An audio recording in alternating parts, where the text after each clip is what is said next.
So I was scrolling through the comments the other day, and this one absolutely stopped me in my tracks. A viewer left this. A personal favorite is the guy on Reddit whose girlfriend kept hiding something in the attic, and we never got to know what it was. Now, I had actually never read this specific thread before, so I figured, let's pull it up and look into it together. But when I found the original post, the comment didn't even scratch the surface. It wasn't just an attic, it was the entire upstairs floor. And it wasn't just some girlfriend, it was his fiancé. And they had just bought this house together. Today we are diving into 4 deeply unsettling internet stories that just feel wrong. Grab a snack, lock your doors, and let's dive into 4 creepy internet mysteries. Story 1. The upstairs Reddit mystery. So the viewer remembered it as an attic mystery, but here's the title of the post.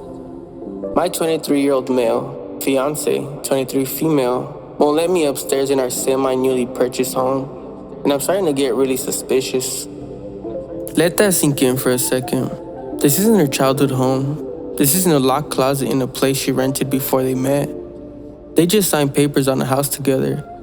You'd think he'd get access to all the rooms, right? Apparently not. This is how he opens up the post.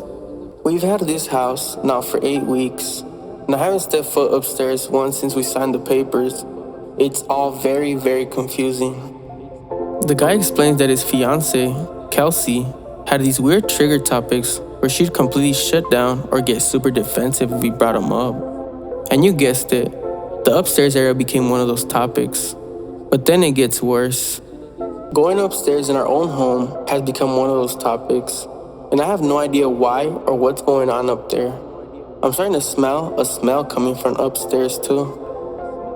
And that right there is where the story stops being a quirky relationship issue and starts feeling incredibly wrong. There's a smell, and the worst part, he says he wasn't even sure if he was imagining it because he was already driving himself crazy, second-guessing the whole situation. He goes on to explain how this madness even started on day 1. When we got the place on day 1, she cutely declared the upstairs is mine, and we laughed about it. I tried to go up there and she kept getting in the way jokingly, reminding me that she already claimed it. You assume she wants a private art studio, a gaming setup, or maybe she's just hiding a surprise, harmless. But look how fast that playful vibe completely dies. A day or 2 later, I asked her what we were going to do with the rooms upstairs, and she said that it's none of my business. She said, we're done with this conversation. She went from cutely joking to that's none of your business about your own house. Then come the details that turned this thread into a massive internet obsession. It's been nearly 2 months now, and I still haven't been back up there since we first visited the place. She takes big Amazon packages up there and never brings anything down. With quarantine, she's been spending sometimes half the day up there, or more. Let's tally this up. A locked-off second floor, a mysterious odor, giant boxes going up, but nothing coming down. And she's up there for hours on end. Naturally, the guy starts thinking about sneaking up there, but then he drops this bomb. My plan was to sneak into them after quarantine is over, but I'm like 95% sure she has cameras up there. Cameras in a house you both own. If it's just a private hobby, why do you need security cameras to keep your future husband out? But this next line is the exact reason why this story lives rent-free in the internet's head. The few times Kelsey has been calm about the topic, she's told me that I'm overreacting and that she's trying to do me a favor because whatever's up there would be really upsetting to me anyway. Doing him a favor. It would be really upsetting. What does that even mean? If it's a surprise, it shouldn't be upsetting. If it's harmless, why the high level of secrecy for 2 months? The TLDR of his post summarizes the absolute nightmare of the situation. Bought a house with my fiancé. She joked the first day that the upstairs was hers. Since then, she actually hasn't allowed me to go upstairs. That is why people still talk about this. There are no ghosts, no monsters, no supernatural curses. It's just a normal guy in a normal relationship living with a massive, terrifying question mark sitting right above his ceiling. Years later, people were still desperately hunting for answers. This was 2 years ago. Well, he has to know the answer by now. And damn it, now I need to know. Everyone wants that clean, satisfying final update where we find out what it was. But the original poster just vanished. The user history went cold. The viewer who left that comment was totally right. This one really feels like the book was slammed shut one page too early. Story 2. Lake City Quiet Pills. Next up is Lake City Quiet Pills. Now if you just read a quick summary of it online, it sounds like your standard tinfoil hat internet conspiracy. But when you actually look at what the original internet sleuths were seeing, you start to realize why people completely lost their minds over it. Here's how a Reddit thread originally broke down the discovery. Lake City Quiet Pills is a story of a Reddit user whose comment history led to an image board, where hidden in the HTML code, sleuths discovered a hidden message board. It appeared to be a multitude of people sharing sketchy job offers that looked suspiciously militaristic and quite likely illegal. So a random Reddit account leads to an image site, and buried deep inside the actual source code of the website is a hidden message board.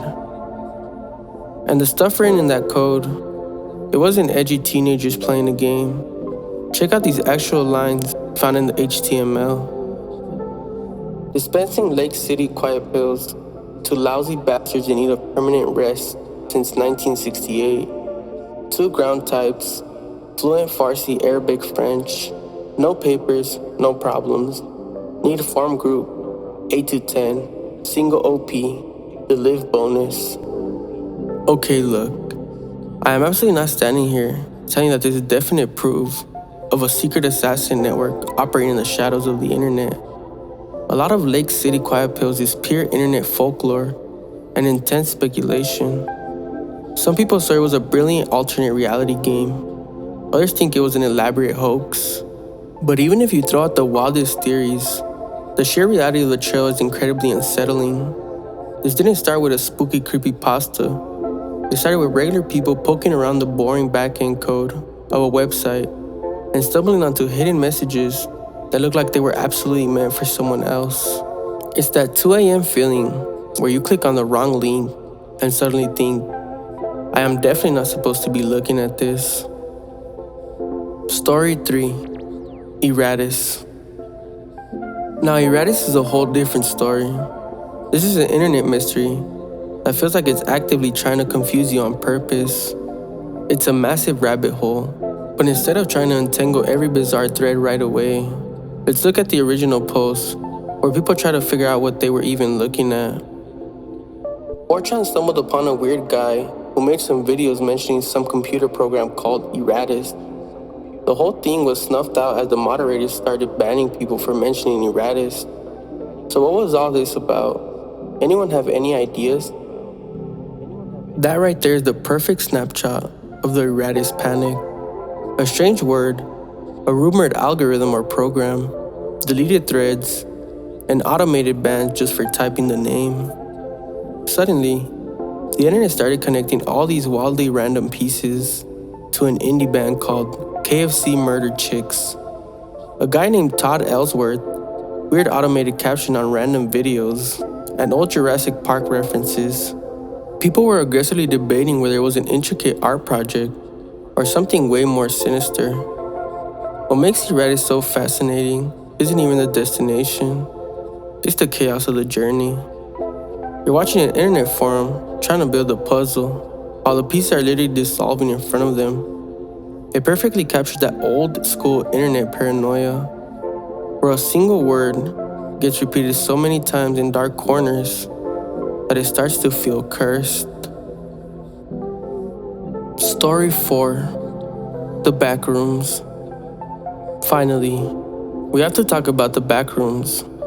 Yeah, I know everybody knows what the Backrooms are now.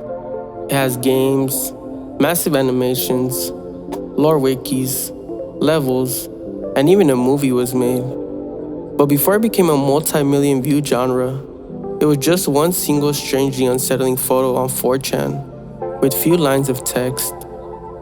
Let's look back at the original text that started the entire phenomenon.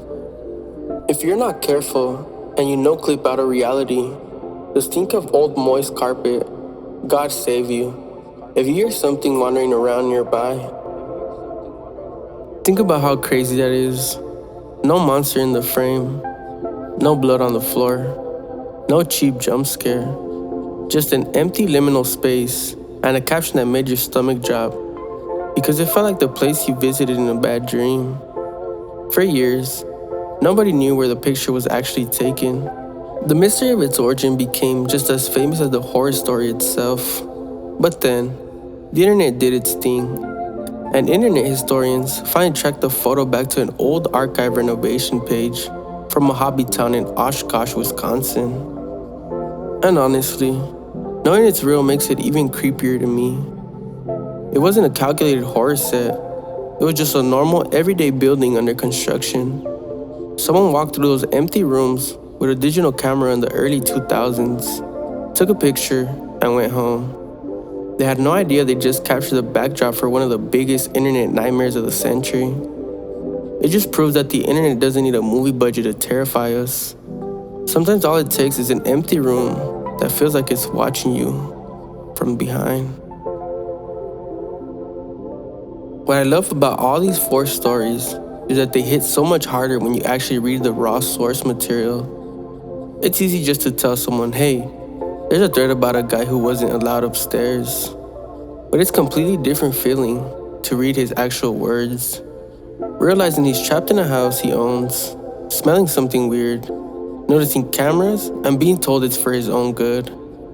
That's the kind of stuff that keeps you up at night. For me, that first upstairs mystery is the one that's going to stick with me. Just because we never got the final page of the script. But I want to hear from you. Which of these 4 felt the most wrong to you? And seriously, if you have a weird Reddit thread, an old forum post, a bizarre website, or an internet mystery you want me to look into, drop it in the comments below. Like I said today, main story came straight from one of you guys, and I thank you. This is PunxxBoy Files. I'll see you in the next one.